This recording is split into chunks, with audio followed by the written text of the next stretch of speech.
প্রায় সপ্তাহ পেরিয়ে গেছে বেগম খালেদা জিয়ার প্রস্থানের। সাধারণ ছুটি, রাষ্ট্রীয় শোক শেষ হয়েছে। শেষ হওয়ার পথে দলীয় শোক কর্মসূচি। তবে শেষ হয়নি সাধারণ মানুষের ভালোবাসা, যে ভালোবাসার সুতোয় দেশের 18 কোটি মানুষকে বেঁধেছিলেন বেগম জিয়া। খান আলমিনের রিপোর্টে দেখুন বাকিটা। খালেদা জিয়া একজন মহিয়সীর গল্প। এই গল্পের পরতে পরতে লুকিয়ে আছে, না লুকিয়ে নয়, দৃশ্যমান শত সহস্র অধ্যায়। সেই গল্পের জবনিকা হলো, আসলে কি জবনিকা হলো? রবি ঠাকুরের মতোই যে বলতে হয়, শেষ হইয়াও হইল না শেষ।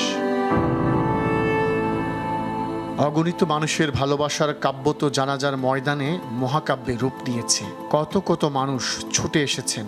বেগম জিয়ার ছুটির ঘণ্টা যে দেশের সবার কানে গিয়ে ঢং ঢং করে বেজে উঠেছে।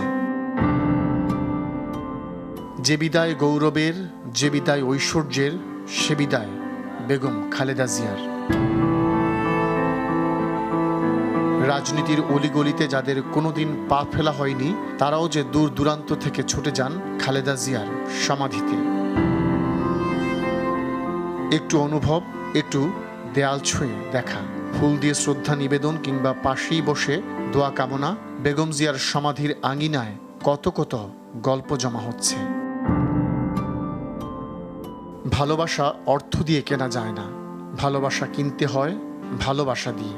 বেগম জিয়া সবার ভালোবাসা নিয়েই চলে গেলেন। খান আলামিন, RTV, ঢাকা।